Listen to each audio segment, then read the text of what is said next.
Hi student, इस video में हम बात करेंगे लेंस की शक्ति या क्षमता की। लेंस की शक्ति या क्षमता किसे कहते हैं और बोर्ड में इस पर न्यूमेरिकल्स कैसे आता है और उसे अटेंड कैसे करना होता है। तो लेंस की शक्ति या क्षमता समझने से पहले हमारे को लेंस समझना होगा, हमारे को उत्तल लेंस समझना होगा और हमारे को अवतल लेंस समझना होगा। हमारे को ये ध्यान रखना होगा कि उत्तल लेंस के अंदर से जब कोई किरण गुजरती है तो वो एक स्थान पर समेट दी जाती है, यानी अभिसारित कर दी जाती है। इस कारण उत्तल लेंस को अभिसारित लेंस भी कहते हैं। उसी प्रकार से अवतल लेंस से कोई किरणें गुजरती है तो वो फैल जाती है, यानी डाइवर्जिंग हो जाती है। इस कारण इसको अपसारित लेंस भी कहते हैं। अवतल लेंस को अपसारित लेंस कहते हैं और उत्तल लेंस को अभिसारित लेंस कहते हैं।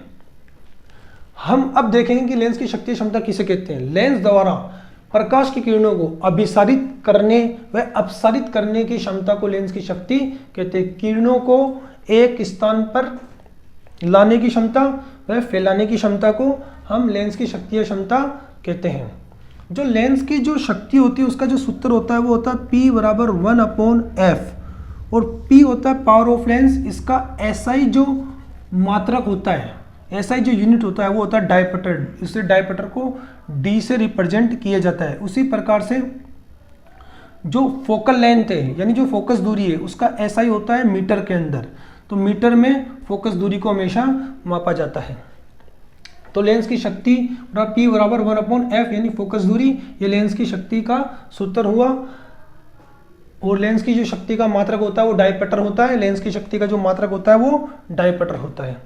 अब हम ये देखेंगे कि अगर दो लेंस हैं या दो लेंस से ज़्यादा हैं या चार लेंस हैं तो उनको सटा कर रखा जाता है, यानी फिर हम उसकी कॉम्बिनेशन पावर निकालते हैं, यानी उसकी संयोजन क्षमता निकालते हैं। एक लेंस के पास दूसरा लेंस रखा जाता है तो उनकी जो P1 plus P2 plus P3 कर इनकी संयोजन क्षमता भी निकाल सकते हैं। अब हम इसके कुछ न्यूमेरिकल्स देखेंगे। किसी लेंस की फोकस दूरी यानी फोकल लेंथ 0.5 मीटर, यानी फोकल लेंथ हुआ 0.5 मीटर, तो लेंस की क्षमता ज्ञात करूं। Find the power of lens, find the power of lens, क्षमता यानी शक्ति ज्ञात करो, क्वेश्चन मार्क हुआ। अब जो लेंस की शक्ति है उसका जो सूत्र है वो है P बराबर 1/f। तो P बराबर 1/f, 1f का वैल्यू 0.5 मीटर, 0.5 मीटर P का वैल्यू निकल जाए। एक को 0.5 से डिवाइड करो तो 2 आ जाएगा, आंसर में 2 आया। और P का जो SI मात्रक होता है वो डायपटर होता है तो 2D आंसर आ।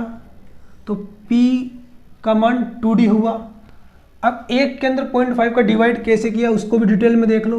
1/0.5, पॉइंट हटाकर 10 लगाया, 10 कहाँ गया, एक के पास ऊपर की ओर, नीचे क्या बचा, रिमाइंड में क्या नीचे क्या बचा, ओनली 5 क्योंकि पॉइंट हट गया यहाँ से। 5 दूना 10, 2 एकम 2, तो 2D आंसर आ रहा है। ये हमने यहाँ डिटेल में ही बता दिया है। तो ये न्यूमेरिकल्स क्लियर हुआ। अगला जो न्यूमेरिकल्स है उसे देखना, वो क्या है कि दो लेंस है, एक तो अभिसारी लेंस है 5D का, एक अपसारी लेंस है 3D का, उनको सटा कर रखा गया है। उसकी कॉम्बिनेशन पावर पूछ रहा है, संयुक्त क्षमता पूछ रहा है, तो सूत्र तो ये लगेगा, संयोजन क्षमता वाला लगेगा। तो 5D अभिसारित लेंस है ये, तो पावर पहली और पावर दूसरी, पावर पहली है 5D और दूसरी पावर है 3D। लेकिन जो पहली पावर है वो प्लस में है और जो दूसरी पावर है वो माइनस में है, क्योंकि अभी जो जब वीडियो स्टार्ट हुआ था तब मैंने यहाँ समझा दिया था कि उत्तल लेंस यानी अभिसारित लेंस हमेशा प्लस में होता है और अपसारी लेंस हमेशा माइनस में होता है। इस बात का हमें गौर रखना है कि जो अभिसारित लेंस होता है वो हमेशा प्लस में होगा और जो अपसारी लेंस होगा वो हमेशा माइनस में होगा।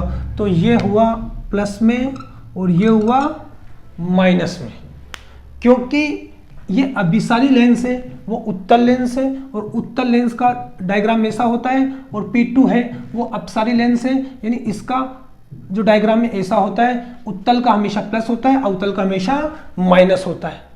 अब लेंस की संयोजन क्षमता का सूत्र रखेंगे। संयुक्त लेंस की क्षमता पूछ रहा है तो P बराबर P1 प्लस P2, ये फॉर्मूला रख दिया गया कॉम्बिनेशन पावर का। कॉम्बिनेशन पावर का फॉर्मूला के बाद P1 का वैल्यू +5 और P2 का वैल्यू माइनस है, तो प्लस माइनस माइनस हुआ, तो यहाँ लगेगा माइनस का सिंबल और यहाँ P2 का वैल्यू 3 है तो 5 में से 2 जाने पर 2, तो 2D आंसर, P का वैल्यू 2D आंसर, ये कॉम्बिनेशन पावर हुआ 2D। तो इसी प्रकार से दोनों न्यूमेरिकल्स भी क्लियर हुए हैं।